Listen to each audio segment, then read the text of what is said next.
Hey everyone, welcome back to Vibes and Vines. I'm Kira Matalasi, a plant mother and a music lover, and today I'm here to show you guys some plants that I just got, as well as what to look for once you bring a new plant home from the nursery.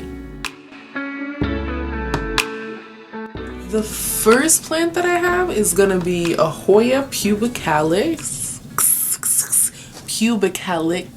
Hoyas are also known as a porcelain flower. Now this plant does not have any flowers currently. Supposedly they're supposed to smell amazing and smell up the entire space, so I'm really looking forward to this. The reason why I hopped on getting this one is because it had so much new growth, and this is what you want to pay attention to at the nursery, is how much new growth it kind of has going on. And this one was a ton, and it comes with a trellis and a nice pot. If you've noticed, some of the new foliage is purple or like pink, whatever you decide, but like, yeah, a lot of the new growth is it's darker. The reason why the leaves are darker is because it has a chemical in there called anthocyanin. I believe I'm saying that right.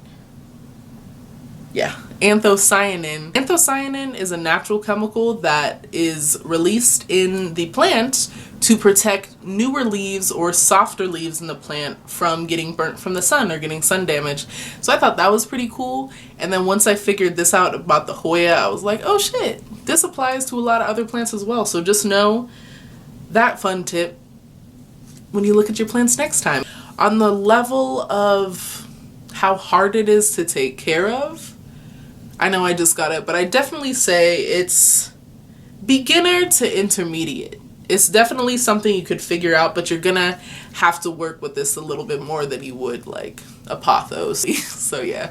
The next plant that I got in my haul is going to be a Divalia Fishinesses, and it's also known as the rabbit's foot fern. And why is it called the rabbit's foot fern? Because there are what they're called rhizomes, but they look like little furry legs. I'm gonna try to see how much you could see it. If it could zoom in a little bit. At first I was so freaked out over these little rhizomes because I don't know, they're weird. I gotta show you again. These are just so weird. Like, I don't know, it's just so bizarre. But yeah, I definitely, now I'm at the point where like, I don't know, I love all what they like to do. I love how fragile they are. I love how you have to be so attentive to them or else they'll kind of freak out. Literally me. The interesting part about this is because it's so high maintenance, like I was talking about, it does not like direct light. I'm probably gonna put, you can't see, but it's probably gonna be on my vanity. Well, you can kind of see back there. It's gonna be on my vanity behind the camera, where it still gets a good amount of light that will hit the rhizomes, because this is how it grows. Know this for sure. The rhizomes are the most important part of the plant. The foliage is not gonna absorb the UV rays as much as the rhizomes will, and it's very similar to strawberries. I don't know if you grow strawberries or if you do end up getting strawberries. The center of the strawberry plant is the most important, and once that's hidden, once soil goes over it, the plant dies. And it's the exact same here. Because the soil is not where the plants grow out of, and it's the rhizomes, they're going to be, it's going to need to be watered more. It doesn't hold on to water as much as other plants will because the foliage does not grow out of the soil. It's completely dependent on the rhizomes.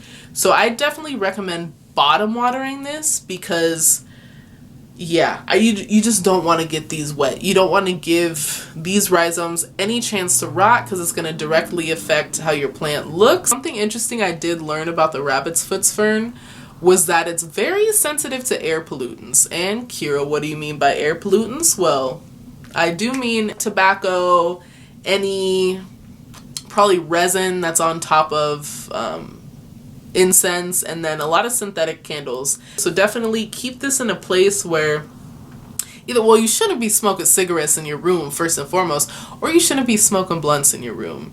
That's not my business, but it sticks to stuff. It really does. So probably take that outside. I'm pretty sure joints might be fine. just be careful. Just make sure it's not in the area where you're blowing smoke. So this is the rabbit's foot fern. Super duper cute. Weird little rhizomes. But they're my favorite. I'm really digging them. The next plant that I got in my plant haul is going to, ooh, sorry Cleo, is going to be, it's good to say sorry to your plants if you bump into them. You do it to a stranger on the street, hopefully, so do it to your plants. You gotta build a relationship with them. Let them know that their feelings matter too.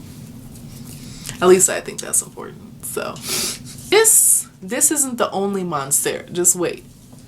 Let me stick you back here. Let me stick you here. But the big mama tree is going to be right here. And she has so much new growth. It is insane. The reason why I got a new monstera is because the original one I got, I'm like putting her through the trenches. I'm trying to save her with propagation right now, just different pieces of her. Because as a plant went along, I tried to break her apart and see if I can make separate. It was a hot mess. Monsteras, they need extremely aerated soil. And by aerated soil, what I mean is it needs to be chunkier so that the roots can flow easier through them. A chunkier potting soil is going to make it easier for the roots to breathe rather than straight just from the store potting soil that's going to kind of constrict it and make it, I don't know, it's not going to let it live its best life essentially. This is a good opportunity instead of me holding the big mama down there. I am going to take this opportunity to show you how aerated the soil is. So if you go down, it's not going to reach a point to where it's like extra stuck unless you hit root. It's going to be very easy to play with. And this soil mix, and I put the same one in the big one because when I pulled this plant out, I will put a picture up here. The root system was insane. I was just going to let it chill in the pot because I am huge on keeping plants in the nursery pots for as long as possible. But this baby was huge, so I had to break it up. If you're curious on what's in this mix, it's going to be regular potting soil, not a ton, like a good amount, like damp potting soil, make sure it's dampened before. And then I put orchid bark in there, perlite, and charcoal. And I was kind of new on the charcoal game. I just thought I'd pick it up because I was kind of finding like the different elements I needed around my house. Oh, and worm castings I put in there too. And worm castings, if you don't know, it's worm shit. But what it's going to do is it's a slow release fertilizer, so it's not going to be as intense. Because sometimes if you really don't have the fertilizing game handled, you can really fuck up the foliage and you'll burn it, you'll burn the roots, and it'll just start turning the plant like really crispy at the ends and very yellow, so nobody wants that.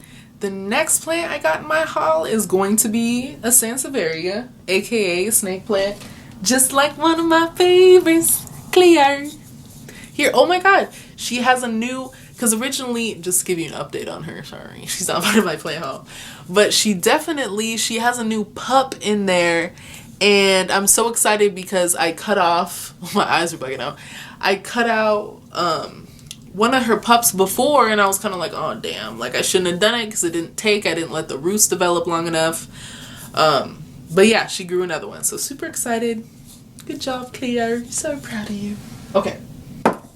So anyways, a plant that I got from my haul, my last one, is going to be a Sansevieria futura. That's what I'm going to call it because, yeah. A Sansevieria futura superba. I don't feel like that sounds right. It just doesn't sit right with my spirit, so I'm gonna keep it as is. The standard care for these is definitely, since it's native to West Africa, it's definitely going to thrive on the dry, like I've said before. It's gonna really love to just dry out completely. But there's not a ton to say, but I do want to address the fact that these can tolerate low light.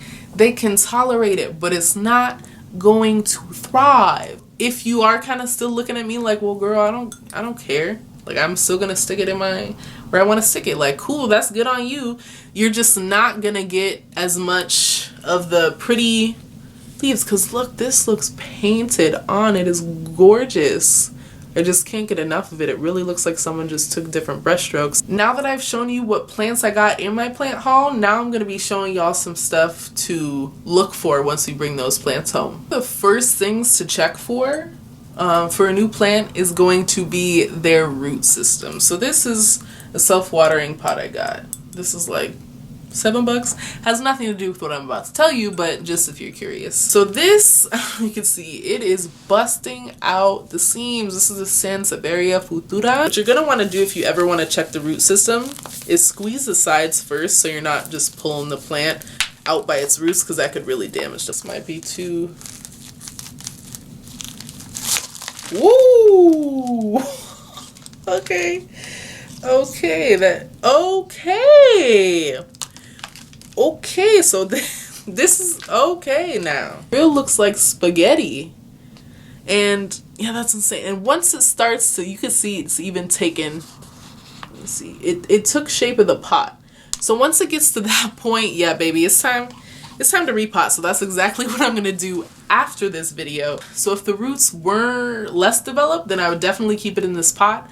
But I'm glad it wasn't, because this is a really good opportunity to see when you need to take action. Other thing to check for when you get home from the nursery is going to be what soil is in there. So in this soil, I'm going to take a look. Definitely, I don't know how well you can see it. Oh yeah, there you go.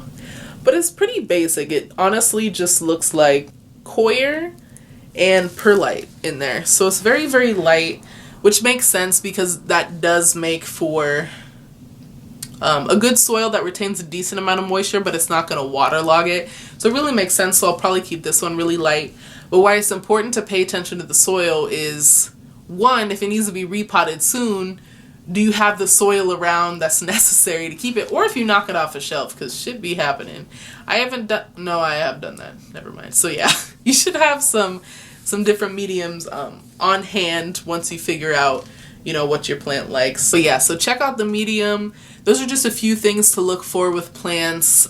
It's very simple, very, very simple. I know I definitely went into a lot of detail, but I feel like once you're starting, it's good to have a good enough foundation to go off of, and then it's just going to become, you know, second nature for you. But yeah, those are the things you should look for.